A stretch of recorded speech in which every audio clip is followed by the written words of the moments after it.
खुलती है, उसी पल आपका मन यह तय कर देता है कि आज का दिन आपको ऊपर उठाएगा या नीचे गिराएगा। आपका पूरा दिन कैसे चलेगा, यह आपके पहले 60 मिनट्स पर डिपेंड करता है। लेकिन हम में से ज़्यादातर लोग क्या करते हैं?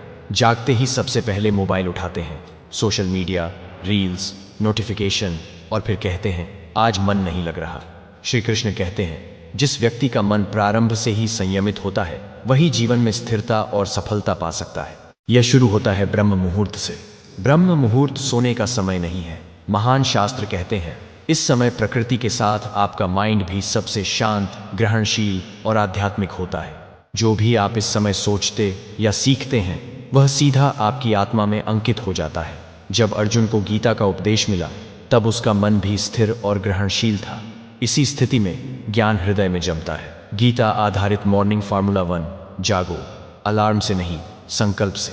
रात को सोने से पहले डिसाइड करो, कल सुबह 5 बजे उठूंगा, बिना डिले। सुबह की पहली जीत है, स्नूज मत दबाना। 2, बैठो, सिर्फ 10 मिनट के लिए आंखें बंद करो, श्वास पर ध्यान दो, चिंताओं को आते जाते देखो, बस जाने दो। यही है ज्ञान योग की शुरुआत। 3, गीता से जुड़ो, हर सुबह एक श्लोक पढ़ो, सोचो कृष्ण मुझे क्या सिखाना चाहते हैं।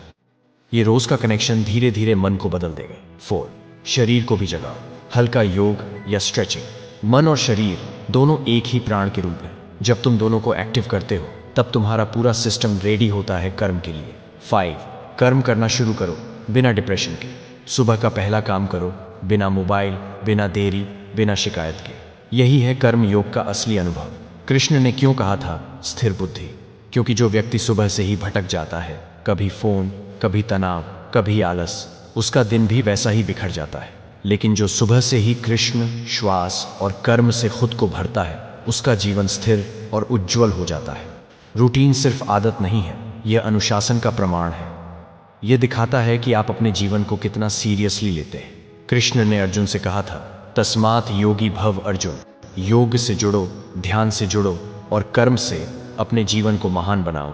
एक बुद्धिमान व्यक्ति की सुबह का अर्थ है शुद्ध मन, शुद्ध संकल्प और शुद्ध कर्म। निष्कर्ष, अगर आप अपना दिन सुबह कृष्ण के साथ शुरू करते हैं तो कोई चिंता, कोई डिस्टर्बेंस और कोई तनाव आपको तोड़ नहीं सकता।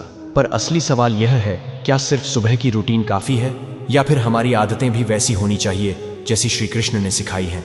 अगर कृष्ण आज के समय में होते तो वो हम सबको कौन सी 3 आदतें रोज अपनाने की सलाह देते? सात्विक भोजन, ध्यान, रसमग्नता और सेवा निस्वार्थ भाव से।